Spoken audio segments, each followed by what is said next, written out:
পুরুষেরা টাকনুর উপরে কাপড় পরবে, মহিলারা নিচে পড়বে। এখন মহিলারা পরে কোথায়? উপরে। পুরুষেরা উন্নতি হয়েছে না? কথা বলেন না কেন? এতটাই উন্নতি হয়েছে। শুনুন, কার যে কখন মৃত্যু হবে আমরা কি কেউ জানি? আরেকটা আওয়াজ দিয়ে বলেন, কার কখন মৃত্যু হবে জানি আমরা? আদেও জানি না। আল্লাহর হাবিব বলেন, যে পুরুষ টাকনুর নিচে কাপড় পরে কিয়ামতের ময়দানে তার মামলা আদালতে পেশ হওয়া তো দূরের কথা, আল্লাহ তাআলা তার দিকে একবার ফিরেও তাকাবেন না। যারা টাকনুর উপরে কাপড় না পরে নিচে পরেন, লুঙ্গি পরেন, প্যান্ট পরেন, পাজামা পরেন, আপনি প্যান্ট পরেন অসুবিধা নেই, কিন্তু প্যান্টটা হতে হবে কোথায়? টাকনুর উপরে। কিন্তু আপনি তো টাকনুর নিচে পড়েন। এখন যদি আমি এখানে দাঁড় করায় দেই এক এক করে সমস্ত পুরুষদের, অধিক অংশ পুরুষের প্যান্ট পাজামা যাই পরা থাকেন সব যাবে টাকনুর নিচে। কথা বলেন, তাহলে অবস্থাটা কোথায় আপনার? আজকের আপনি এখন এখানে বসা, আগামীকাল এত সময় আপনি তো আখিরাতের জীবনে চলে যেতে পারেন, ঠিক না বেঠিক? যেমন আজকের আমার আলোচনা করার মতন কোন মন মানসিকতা নাই। আমার বাসার পাশেই আমার এলাকায় 5 জন গতকাল রাত 12টা 5 মিনিটে ইন্তেকাল করেছেন একসাথে। শুধুমাত্র মাহফিল কমিটি বিপদে পড়ে যাবে বিধায় সবকিছু ফেলে রেখে চলে আসে, আর নাই তো আসতাম না আজকে। গতকালকে খুলনা আলিয়া কামিল মাদ্রাসায় আন্তর্জাতিক কিরাত সম্মেলন হয়েছে। এই কিরাত সম্মেলন থেকে একসাথে এই ছেলেদেরকে নিয়ে নাস্তা করেছি, একসাথে ঘোরাফেরা করেছি। এক পর্যায়ে ওরা বলছে যে ভাই আমরা এখন চলে যাব। ঠিক আছে, তাহলে তোমরা যাও, আমিও বাসায় যাই। ওদেরকে বিদায় দিয়ে আমি বাসায় চলে গেলাম।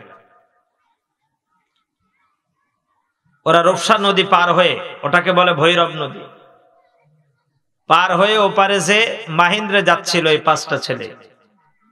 কাটাখালীর একটা স্থানে যে ওখানে যাওয়ার সাথে সাথে ড্রাইভারও জায়গায় শেষ, আর যে 4 জন ছিল 3 জন জায়গায়, একজন হসপিটালে, সেও মারা গেছে দুপুরের সময়, আর 3 জন একদম জায়গায়। এই মোট 5 জন। কেউ আপনার ইন্টারমিডিয়েটের ছাত্র অর্থাৎ আলিমের ছাত্র, কেউ ফাজলের ছাত্র, আর একটা ছেলে হলো ক্লাস 8 এর ছাত্র যে দুপুরের দিকে মারা গেছে। তা এই হলো অবস্থা। কালকের ওরা যদি জানতো যে আজকের আমাদের এই দশা হবে, তার মানে এত সময় ওরা আল্লাহর জমিনে আছে। 12টার পরে আল্লাহর জমিন থেকে বিদায়। আজকের এখানে আছেন, আগামীকাল এত সময় যে আপনার আমার আখিরাতের জীবন শুরু হবে না, এর কি কোনো সিওরিটি আছে? তাহলে আপনি এখনো পর্যন্ত এই মুহূর্তে যদি এখানে বৃষ্টি হয়, মনে করেন আপনারা বৃষ্টিতে আটকিয়ে গেলেন, ড্রেনের পানি, পাবনা জেলার যত পচা পানি সব সামনে এসে হাজির। এখন আপনি যে যাইবেন কিভাবে? আপনার প্যান্ট উঠাতে হবে। কি জন্য উঠবেন? ময়লা পানি লাগবে, তাই ঠিক না বে ঠিক? ময়লা পানি লাগবে, জন্য আপনি প্যান্ট উঠাবেন। তাহলে জাহান্নামের আগুনটাকে আপনি এত হালকা কেন মনে করছেন? দুনিয়ার ময়লা পানি থেকে বাঁচবার জন্য আপনি প্যান্ট উঠাচ্ছেন, লুঙ্গি উঠাচ্ছেন, অথচ জাহান্নামের আগুন আপনাকে গ্রাস করবে টাকনুর নিচে থাকলে। এটা কি আপনার একটু ভয় লাগছে না? মা বোনদের, টাকনুর উপরে থাকলে যে আপনাকে জাহান্নামের আগুন গ্রাস করবে, এটা আপনাদেরও ভয় লাগে না কেন? এত হালকা কেন মনে হয়? আজকের এই কারণে এই পৃথিবীতে গজব, দ্বিতীয় আর কোনো কারণ নয়। প্রিয় দিনী ভাইরা আমার, লূত আলাইহিস সালাতু ওয়াস সালামের সম্প্রদায়ের লোকেরা এমন ভাবে খারাপ কাজে নিমজ্জিত হয়ে গেল, ওই অঞ্চলে আবার ফল ফলাদি কৃষি উৎপাদনশীল একটি সম্প্রদায় ওই এলাকা।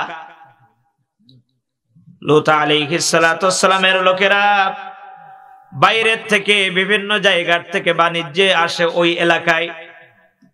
ওরাও এক পর্যায়ে এই ধরনের শিকার হয়ে গেল। ওদের সাথে যদি কোনো বালক অথবা কোনো সুশ্রী কোনো যুবক যদি থাকে, সাথে সাথে এমন একটা গোষ্ঠী, একতাবদ্ধ হলো, যেখানেই কোনো যুবক কোনো বালক আছে সুন্দর দেখতে, তাদেরকে ধরে এনে তারপরে খারাপ কাজে লিপ্ত হয়। এমন সময় সীমারেখা যখন অতিক্রম করে চলে গেল, আল্লাহ রাব্বুল আলামিন ফেরেশতা পাঠিয়ে দিলেন, ও লূত, আমি এই জাতিকে গজবের ভিতরে ফেলে দেব। কাজেই দুইজন ফেরেশতা চলে আসলেন। রহমতের ফেরেশতারা যখন এসে হাজির হলেন, এই ফেরেশতারা আসার পরে ওই লোকেরা, ওই নেতারা সব জেনে গেল নিশ্চিত লূত আলাইহিস সালাতু ওয়াস সালামের বাড়িতে মেহমান এসেছে, দেখতে অতি সুন্দর। তারা আসছে সব বালকের চেহারায়, ফেরেশতা। সবাই আসছে কারা? ফেরেশতা, কিন্তু দেখতে খুব কি সুশ্রী সুন্দর। এটা দেখে ওই নেতারা আর সহ্য করতে পারে নাই। সাদম গোত্রের লোকেরা দেখলো যে এ তো ছাড়া যায় না, ওরা এসে হামলা করলো। হযরতে লূত আলাইহিস সালাতু ওয়াস সালাম বললেন যে কি ব্যাপার, তোমরা এখানে হামলা করছো কেন? বলছে আপনার ঘরে যে সব বালকগুলো আছে ওদেরকে আমাদের কাছে দেন। বলছে না, এরা আমার মেহমান, তোমাদের যখন যৌন চাহিদা আছে তোমরা কাজ করো। আমার ঘরে মেয়েরা আছে, তোমরা আমার মেয়েদেরকে বিবাহ করে প্রয়োজনে তাদের সাথে তোমরা মিলিত হও, কিন্তু আমার মেহমানদের ইজ্জত নষ্ট করো না, খবরদার। কারণ তখনও জানেন না হযরতে লূত আলাইহিস সালাতু ওয়াস সালাম যে এরা আল্লাহর ফেরেশতা, এটা জানতেন না, পরিচয় দেন নাই। তিনি বললেন আমার মেয়েদেরকে বিবাহ করো, অসুবিধা নেই, আল্লাহ তো তোমাদের জন্য জোড়া সৃষ্টি করেছেন, কিন্তু এই ধরনের অপকর্ম কেন করবা? আল্লাহ তো গজব দিবে তোমাদেরকে। যখনই বললেন কাজ হচ্ছে না, কোনো কথা শুনছে না, এমন সময় লূত আলাইহিস সালাতু ওয়াস সালাম বললেন তোমাদের ভিতরে কি সূরা হুদের ভিতরে ইতিহাসগুলো সুন্দর করে বর্ণনা করেছেন। লূত আলাইহিস সালাতু ওয়াস সালাম বললেন তোমাদের ভিতরে কি একটা ভালো মানুষ নাই?